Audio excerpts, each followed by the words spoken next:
This is Brother Johnny, Groove 19 Promotions, Manning, South Carolina, coming to you live at about 12:40 in the morning. Also broadcasting live on Facebook for a minute. I don't know how long we'll stay on Facebook because my phone have a tendency to cut itself off here and there. So stay with us on Facebook as I'm broadcasting live on our video link on YouTube. Tonight we will be talking about the great Harriet Tubman. And I don't really necessarily call it a controversy about her being on the $20 bill, but my issue comes from the fact that putting Harriet Tubman on the $20 bill does not fix the issue of slavery, and it does not fix the issue of us being promised 40 acres and a mule. At this point in the game, you can keep the mule.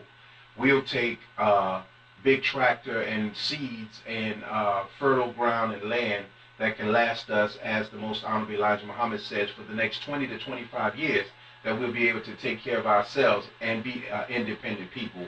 Every single race of people is independent and can stand alone, with the exception of black people. And we get so excited when a street is named after someone black, when something is named after someone black, and in this particular case, with the great Harriet Tubman replacing Andrew Jackson, who is known to have had at least 100 to 130, 140 slaves in his possession. Well, this is nothing new, because in South Carolina, in Clarendon County, right here in Sumter and surrounding areas, all of this that was built on the back of slaves.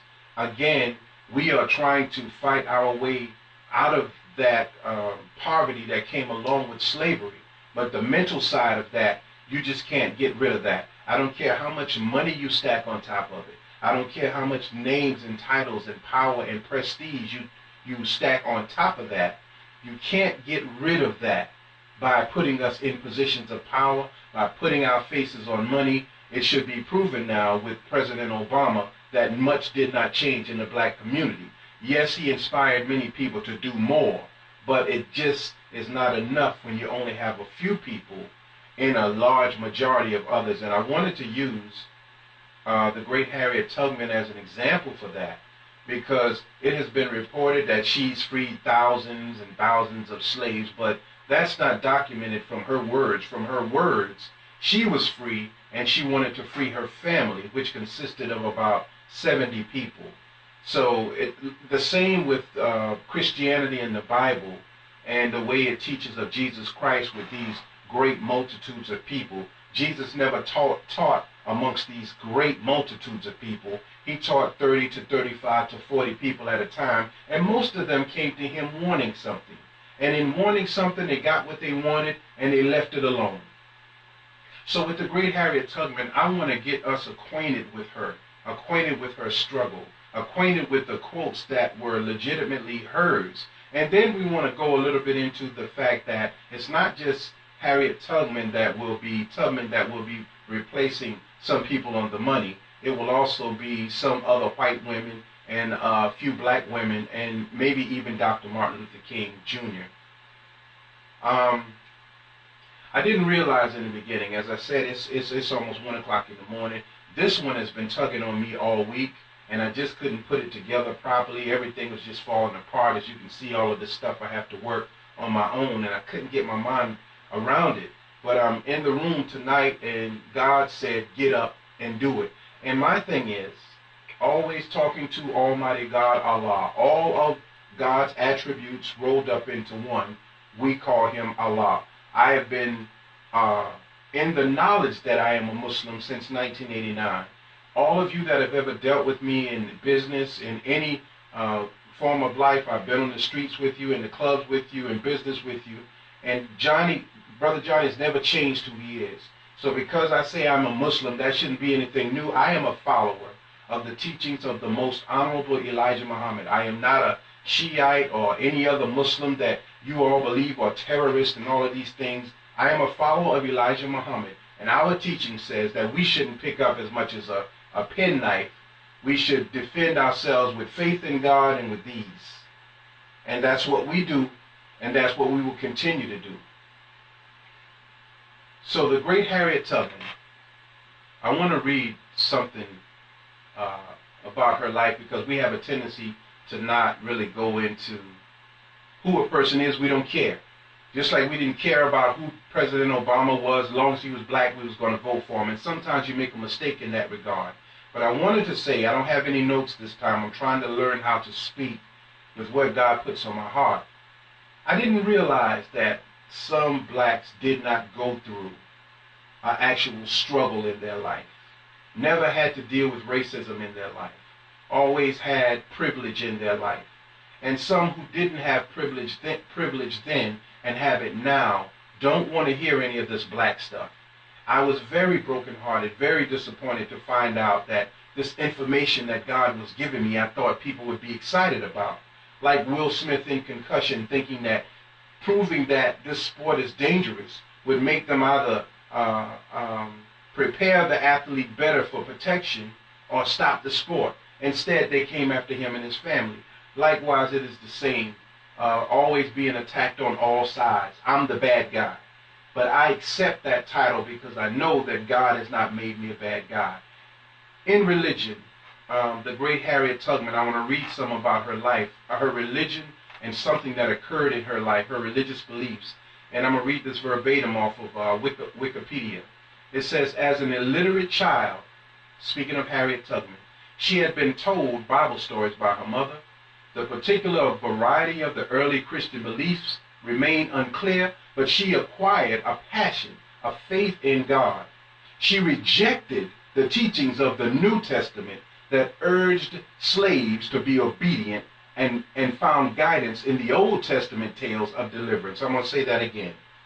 In 2016, we reject the Old Testament and we revel in the New Testament, because the New Testament says we are supposed to forgive everybody.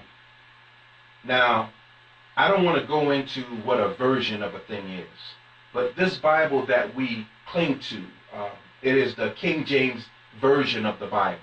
And anytime a person gives a version of a story, they can add in or take out as they please to make it more conducive, more go more in the direction of what they want to say, of the message they want to convey. It happens. But God has given me on my heart and my spirit to take that book called Bible, read it, and read it over and over again, and he has promised me that he will clarify the things that are not clear. As long as I take what is given to me and give it to those who may want to hear it. So at all of my broadcasts, I get 30, 40 hits, 30, 40 followers, maybe 1 or 2 likes. And I was brokenhearted by that, because I spent so much money and I did so many things trying to do what God said to do.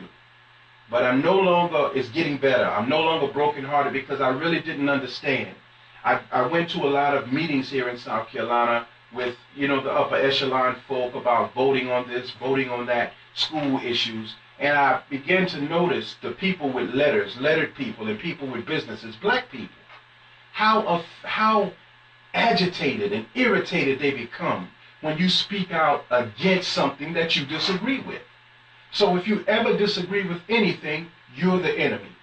And you have to accept that if you say you're going to do what God says to do. So the great Harriet Tubman says, I didn't agree with that part of the book. There's a black man who was railroaded and has been on the D.L. Hughley show and other shows, who was railroaded and set up by a white police officer. And he finally got out of jail, and now he is, quote-unquote, friends with this white police officer who imprisoned him unjustly. This white man lived his life outside of the prison walls with his family. He grew, he made money, he prospered. This black man, on the other hand, suffered in prison. God knows what happened to him, and immediately we come out and we forgive. This is the sick mentality of our people. And this is not the mentality of Harriet Tubman. And the reason I'm saying this is that if they put her on that $20 bill, I don't want our children, forget about the grown-ups, God will handle it all.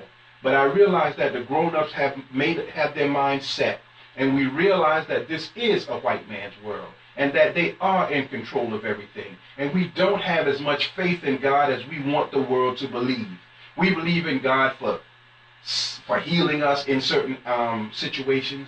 We believe in God for things, getting more things, and looking as if though we are just all holy. But when it comes to going against the system, when it comes to going against what's wrong, we don't have that kind of faith. And I have not seen very many people here in South Carolina that carries that kind of faith. So we talk God, but we are in fear of our former slave masters and their children. And that is a quote from the Honorable Minister Louis Farrakhan, and it's true. But Harriet Tubman, if they put her on that $20 bill, know who this lady is. Know what she has accomplished. Know her thinking. She did not fall in love with the New Testament that says forgive. She was more in tune with the Old Testament and the tales of deliverance. Then it says Tubman was devout, and when she began experiencing visions and vivid dreams, she interpreted them as revelations from God. This religious perspective informed her actions throughout her life. So Harriet Tubman believed in freedom, believed in equality. Now, she worked with the Quakers, and in her quotes you hear her say that these white people were just as much brother and sister to me as my own family. Because when you find people who are willing to go into the gutter with you, willing to go the limit with you, yes, they are spiritual, godly brothers and sisters. This is the Harriet Tubman I want us to get acquainted with. And then we're going to go into a few more things that may surprise you. That this is not the first time black faces was on money. And you have to understand, well, I don't want to say it like that. I don't want to tell you what you have to understand.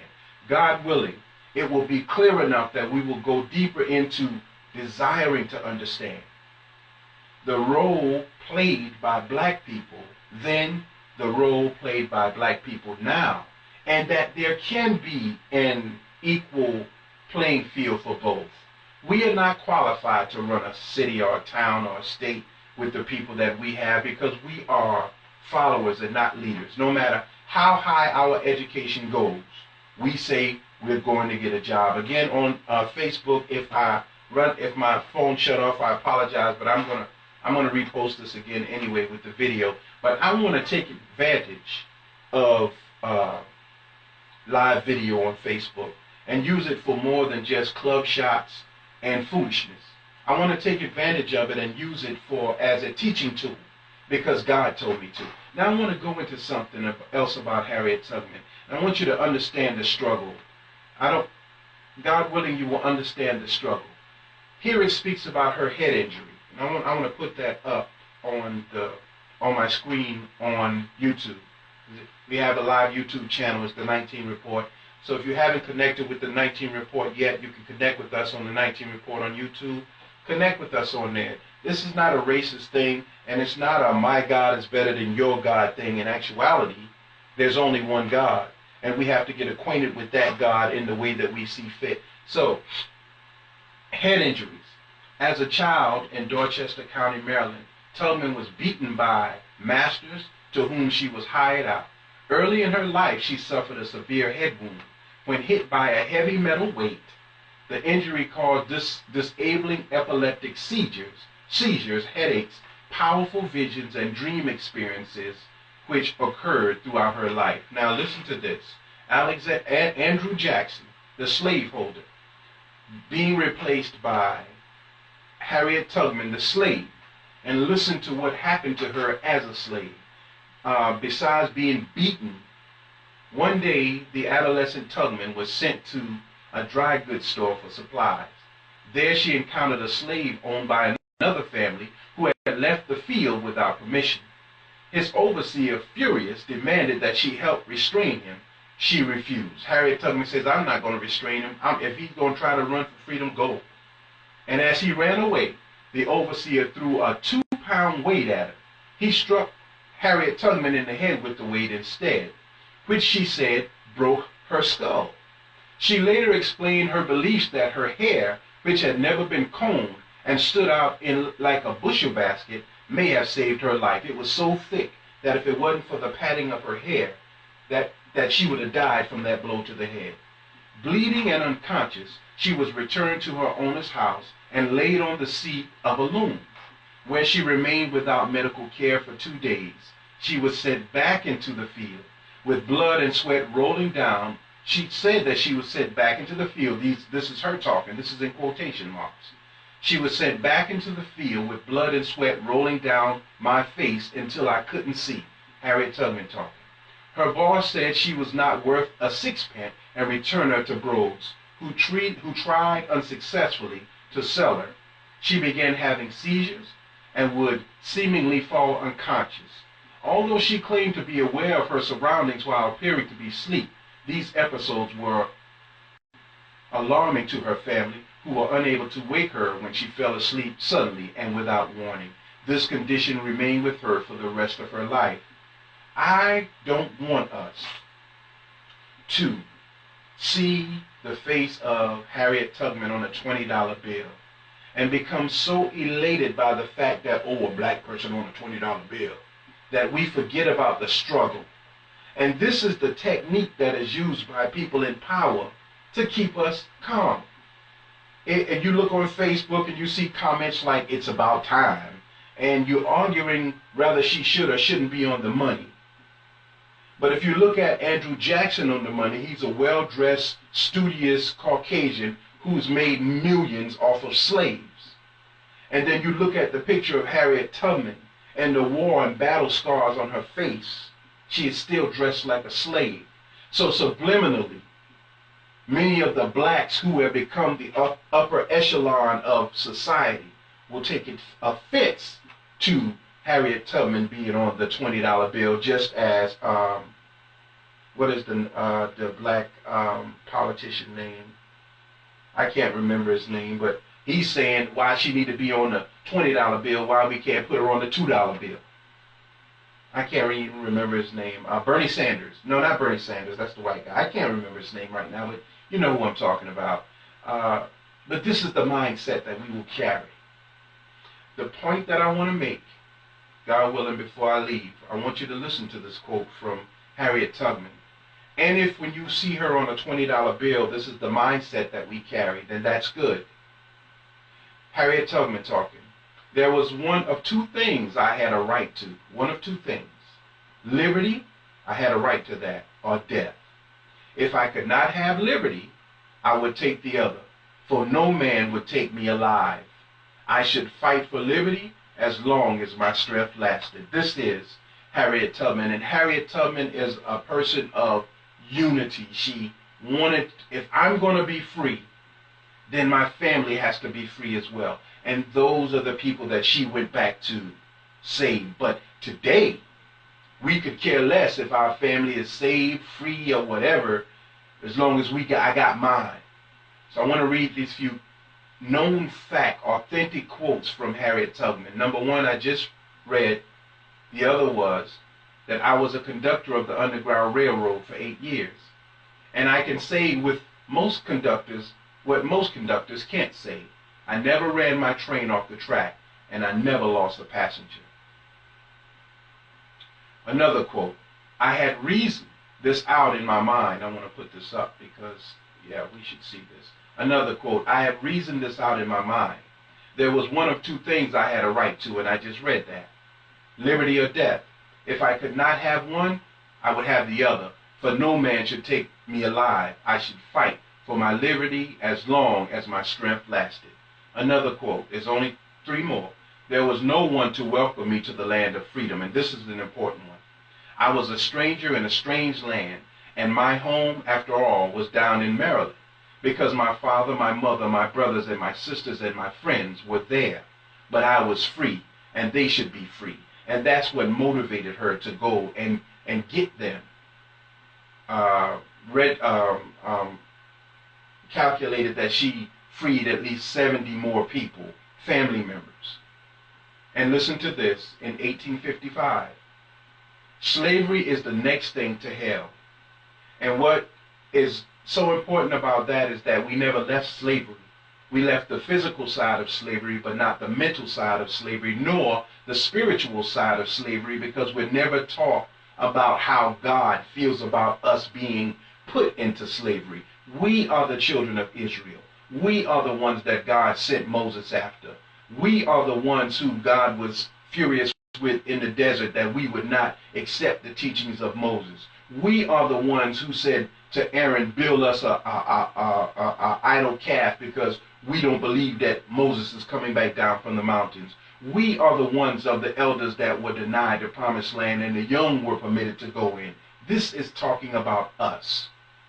Another quote, and I prayed to God to make me strong and able to fight. And that's what I've always prayed for ever since. And that has always been my sentiment. I grew up in King Street, South Carolina, where the night riders would come through our little town called Rocktown in King Street at night.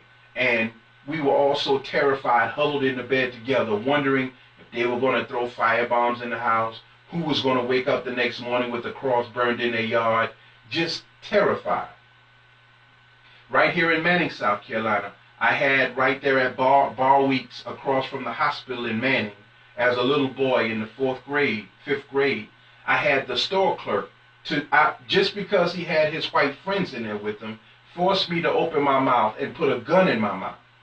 Right here in Manning, South Carolina, I had a carload, Kevin and Kenny, 2 white guys and their friends. It had to be about 8 of them all together in a car, to run me down, slap me in my face, chase me down, and it just so happened I got away from them.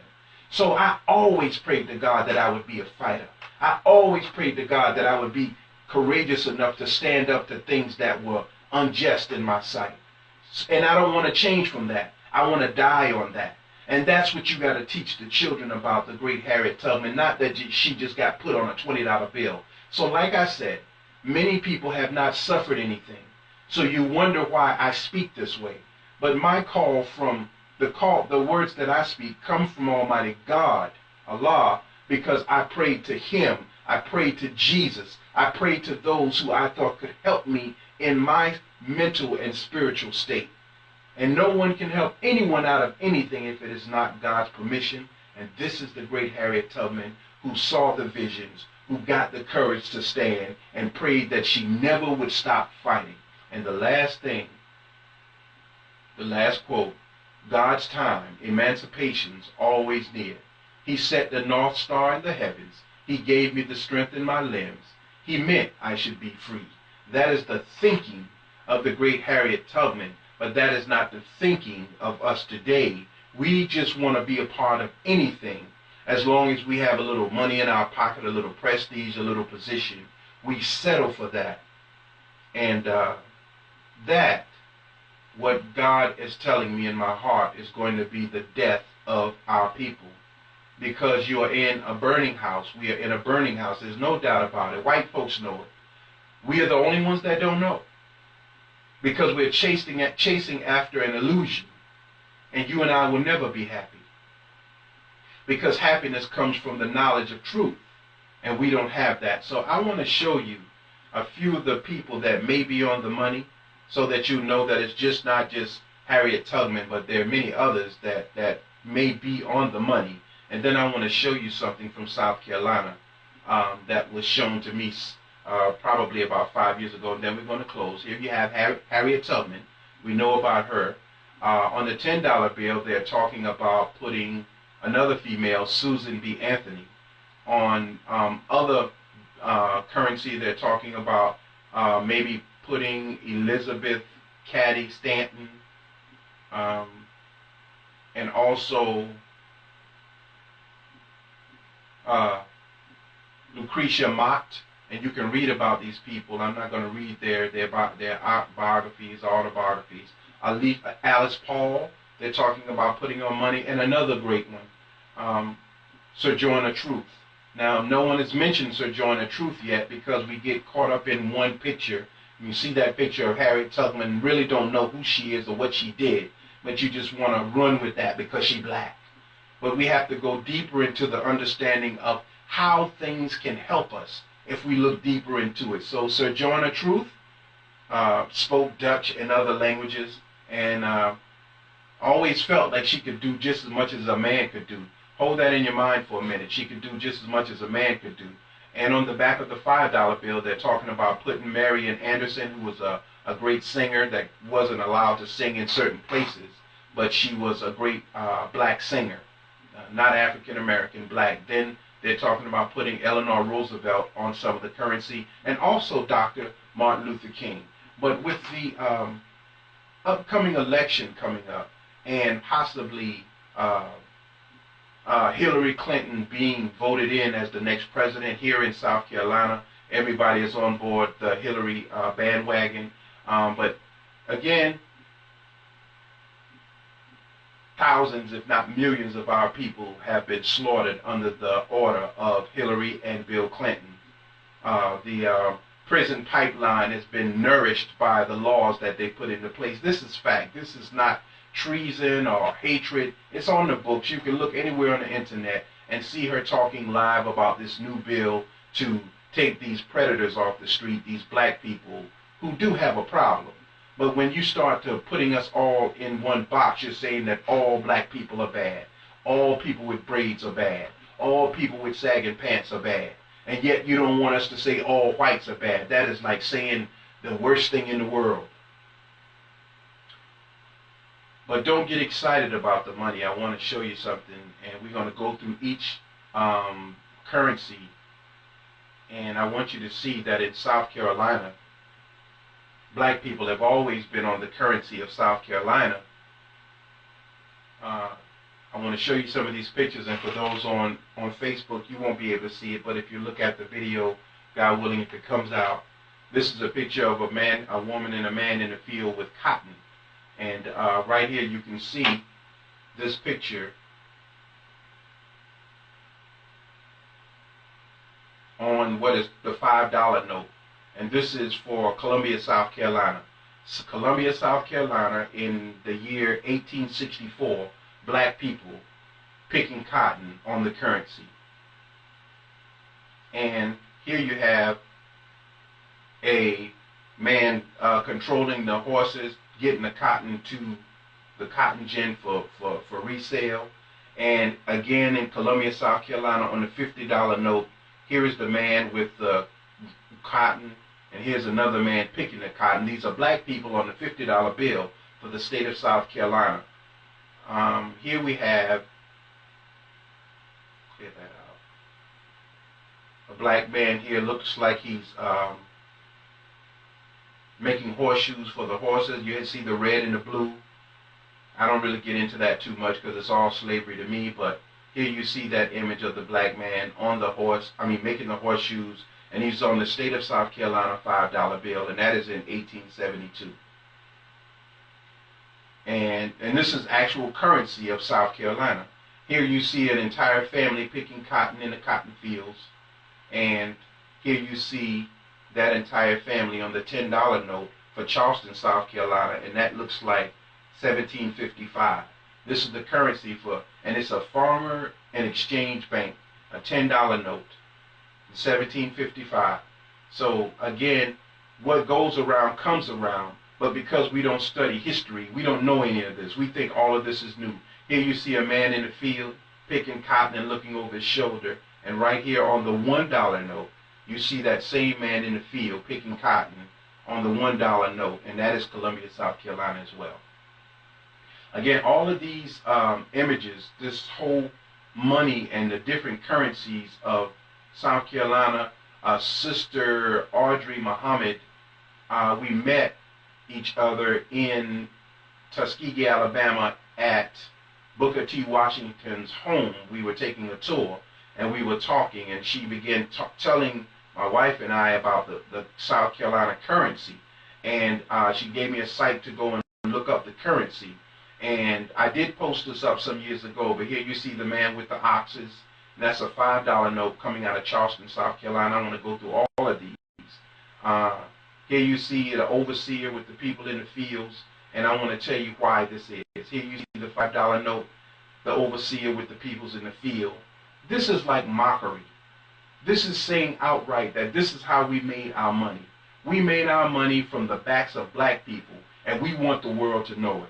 So here you see them again, black people on the $2 note, and this is out of Columbia, South Carolina as well. And what you don't know will harm you. And what you may not know about black people is that as early as the age of 7, because black boys and black girls didn't make it past 16 years old. Here you see black people in the fields, and here you see them on the currency, the $5 note, the Cotton Planter Loan Association, $5 bill, and you see them right there. They made their money off of two products, cash crops. It was cotton and it was rice. And in the rice fields, it's why they went to Africa and stripped young 7, 8, 5-year-old children from their parents and brought them without their parents so they could be reprogrammed. And they stripped these children from their parents, brought them here to South Carolina to work in the rice fields. And the rice fields was one of the most dangerous and infectious places that anyone could work, that they had no life expectancy beyond 16 years old. So they were in water, filthy water up to their knees, all day, 12, 13, 14 hours a day, with the sun beating on their faces, and they died early ages from malaria. But that, you don't feel anything from that. You don't want to hear that. You just want to glorify in the fact that a black person is on money. And as I stated earlier, this is what is called fiat money, and at this point, the only value it has is the paper that it's printed on, and because it is said that it's worth something, but it's not backed by any gold standard or silver standard or copper standard. It's not backed by anything. Here, the $1 bill again, and I don't see exactly where it was, but this is again South Carolina. We're almost done. We only have a few more. And here you see all of them blacks taking the crops to the market or either going back to the big house. And there you see them right here on the $10 planter certificate for Winsboro, South Carolina. And that was the last one. So we are dealing with an issue, as I said before. Many of us have never experienced anything from at the hands of white people, so we don't see it.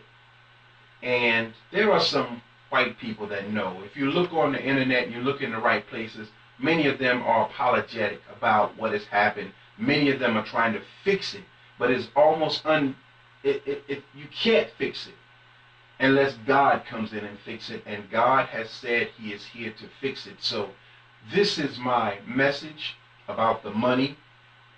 This is my warning about the time. As the floods prove that we are not able to control the water of the earth, and in still 5, 6 months later the roads are not repaired because the damage was so severe, God is here and God is angry. And there are people that can fix this issue, that can tell the truth about this issue, that can come out and say, yes, this is a problem. This is what happened to black people, and psychologically they are destroyed. But I sincerely doubt they will do that. But this is the warning. God is here, and God is angry. And in the next few months, I will be talking about God's anger and telling you what God has said to me to tell you. And these are things that have been going on since 1989. I wrote them in a book. The book, three-part series books, and the books are on Amazon, entitled Few. The full title is Many Claim Called, but Few Are Chosen. And everything in those books are visions that were given to me when I was awake, when I was asleep, when I was walking, when I was talking to people, and I was told to write it down, and I wrote it down, and it ended up filling up a big book, but I was advised to break them down into 3 smaller books in hopes that people would read it. So this is Brother Johnny of Telling It Like It Is of the 19 Report out of Manning, South Carolina. I am still blessed to be that videographer, that photographer, but I cannot promote the negativity. So it's not that I stopped doing it, but when it comes to pagan holidays or anything like that, or when it comes to doing foolishness, I'm not going to do it because I fear God that much. I know what he is capable of doing, and I will not participate in a further demise of the mental state of black people. We are in trouble. You have no idea. And this has nothing to do with eliminating whites, because let me tell you something. This is the white man's world, and he understands how it works. And all we do is talk, but we don't understand how it works. He has proven his ability to make things happen. And you have to respect that, and I respect that. I'm not talking about going to war. I'm talking about what God says to say. Thus saith the Lord, and I will say it by God's permission to the day that I die. Again, thank you again. The great Harriet Tubman was not just a picture on a $20 bill, but she struggled to free herself, to free her people, and she was a believer in the book, as we should be, and she proved her belief by following through with exactly what she said she would do. The great Harriet Tubman on the 19 Report.